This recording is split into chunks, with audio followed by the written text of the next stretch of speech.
Ever get that sudden spike in blood pressure when an official government envelope shows up in your mailbox? Look, if you rely on SNAP benefits to help feed your family, receiving a renewal notice can feel like a ticking clock. The fear of suddenly losing your grocery budget over a missed deadline or some random computer glitch, that is a real heavy weight. But today, we are going to remove that anxiety completely. Let's dive right into this explainer. We're going to break down exactly how to renew your SNAP benefits online in West Virginia, step by step, so you can lock in your assistance for the upcoming year without all the stress.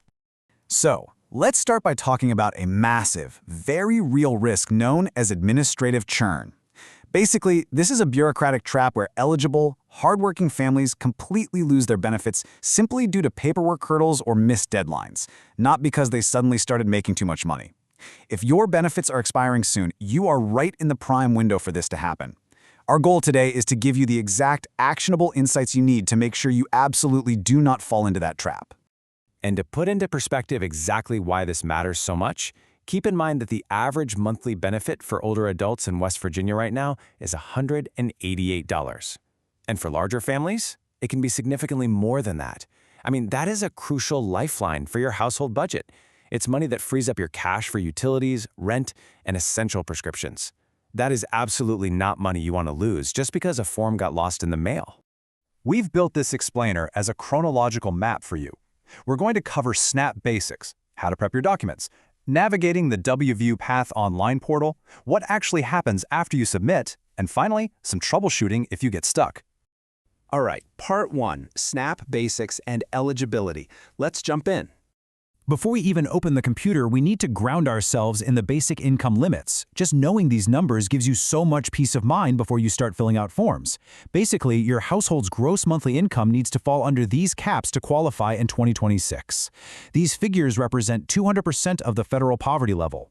So, for a one-person household, the limit is $2,610 a month, and that scales all the way up to $5,360 for a family of 4. If your gross income is under these limits, you're in a great position to renew. Now here's where it gets really interesting, the asset limit rules. It is crucial to note that while standard households face a $3,000 asset limit, meaning the cash you literally have on hand or sitting in the bank, older adults and individuals with disabilities get much more flexibility with a $4,500 limit. You know, a lot of older adults are actually surprised they still qualify because of these special rules, so please do not let having a modest savings account stop you from going through the renewal process. Moving right along to Part 2, prep your renewal documents. Okay, gathering your paperwork ahead of time drastically reduces the friction once you're actually logged into the portal. I mean, there's literally nothing worse than starting an online application and then having to tear your house apart looking for a random pay stub, right? Go ahead and take a screenshot of this checklist right now. Having these exact documents ready ensures your net income is calculated correctly, which means you receive your maximum eligible benefit. You'll need government-issued IDs, social security numbers, and birth dates for everyone in the house, proof of income, and your monthly housing and utility bills. Oh, and here's a massive tip. If anyone in your home is 60 or older or disabled, gather any medical bills over $35. Deducting those out-of-pocket medical expenses legally increases the amount of SNAP benefits you receive each month. It's a total game changer. Let's tackle Part 3, navigating VBPATH online. Once your paperwork is gathered, it's time to transition online. Doing this digitally completely prevents the delays, the lost envelopes, and the endless headaches of physical mail. Understanding this platform is key because it's essentially the central nervous system for managing all of your state assistance. WPATH actually stands for People's Access to Help. By using this portal, you get to skip the physical line at the local Department of Human Services office and put the control directly in your own hands. So let's break this somewhat intimidating government portal into bite-sized actions to get your renewal started quickly and securely. Step 1. Open your web browser and go straight to wvpath.wv.gov. Step 2. You're going to log in using your OptumGov ID. If you don't have one yet, don't worry, the site walks you right through creating one using just your email address. Step 3. Once you're staring at your dashboard, simply click the button that says Begin Review.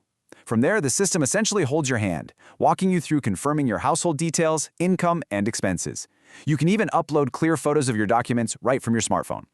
Now, the absolute most crucial point here is that you do not have to do this all in one sitting. life happens. If you realize you're missing a document or, the phone rings, you can safely save your progress and return later without losing a single thing. You have a full 30 days to finish a saved application on WV Path. Just log back in whenever you're ready, and you'll pick up right where you left off. Which brings us to part 4. After you submit, what actually happens next?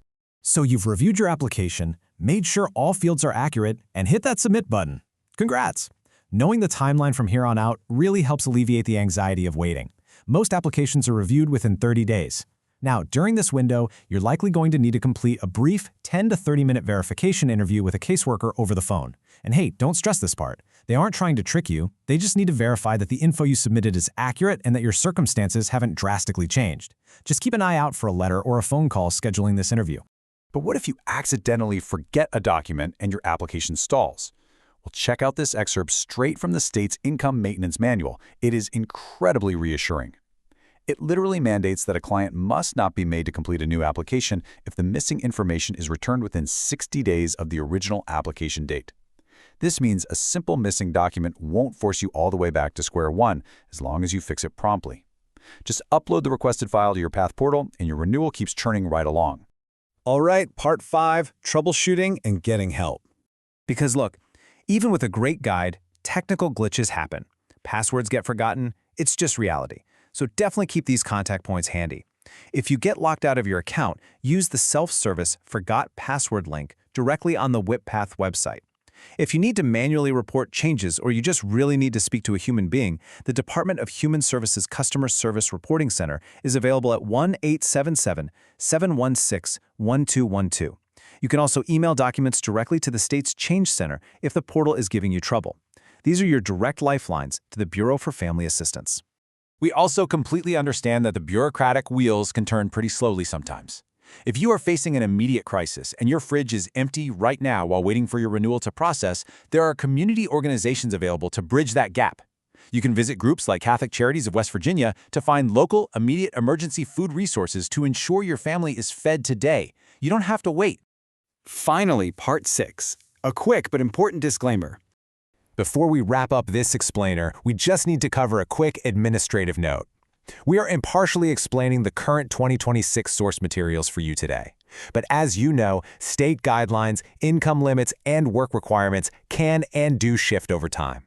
We aren't providing legal advice here, so please always rely on official Department of Human Services communications and verify these details through official state resources or directly with your local caseworker. I want to leave you with this final thought. Have you logged into your WE Path dashboard this month to check your renewal status?